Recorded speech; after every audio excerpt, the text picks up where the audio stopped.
Morning, everyone. Beautiful Sunday morning here on the Gold Coast. A little bit chilly, but not too bad.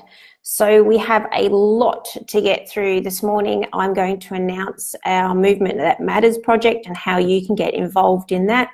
I want to talk to everyone about the fitness industry and how it needs to be more inclusive and accessible to everybody. So we're going to cover off a lot on that, especially from the last post that we did about a week ago, where I had lots and lots of women contacting me, which we'll go further into soon. And also nervous newbies. So I have my 3 biggest tips for anyone that is a nervous newbie that might be thinking about movement, adding movement into their week, and the best way to start and how to go about that, because generally most women that come to me don't know where to start.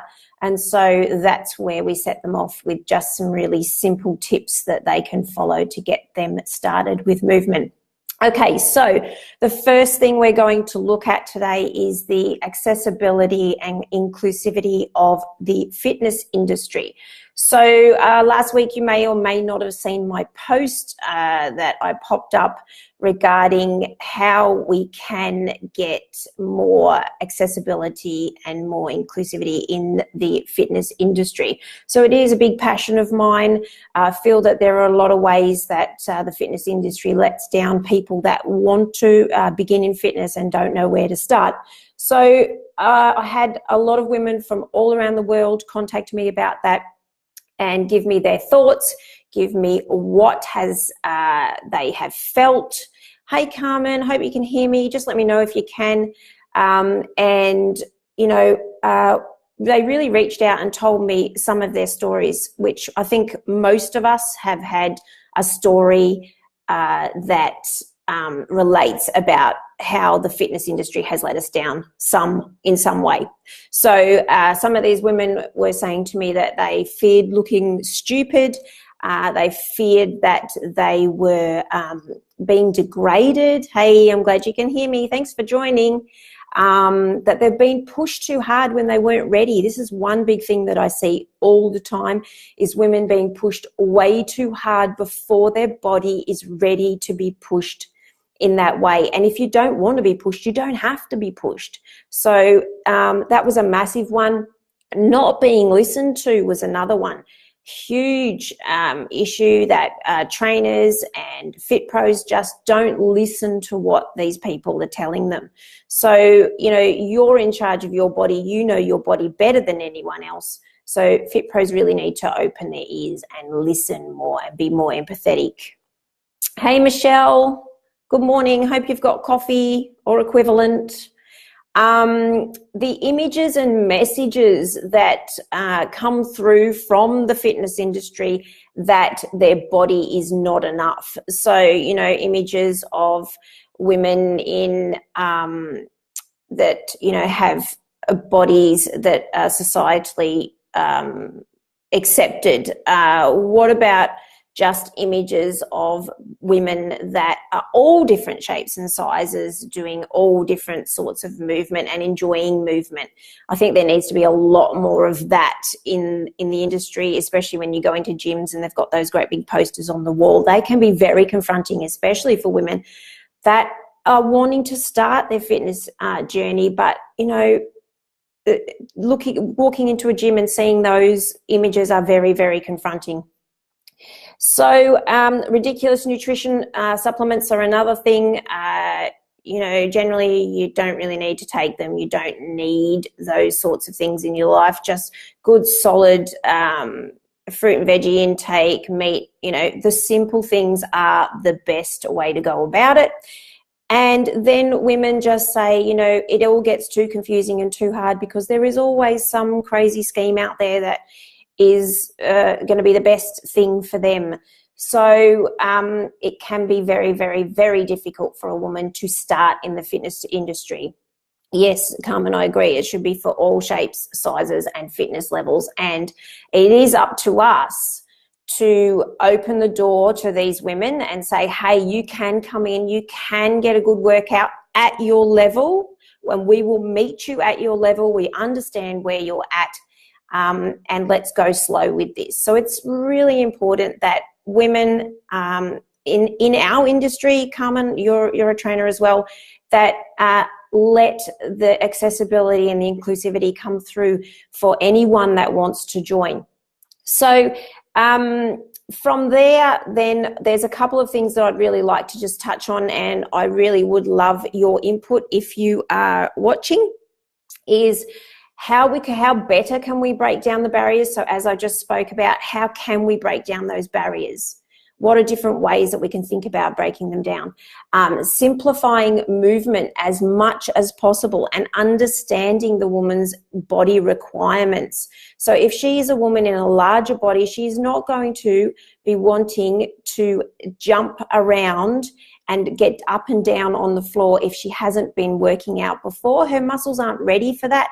And it is hard for a woman in a larger body when they're just starting out to be able to move in a way like that. So we need to make it more accessible for her so she can slow the movement down. And there are different ways, as you would have seen on my YouTube channel, there's a whole heap of different ways to do a burpee.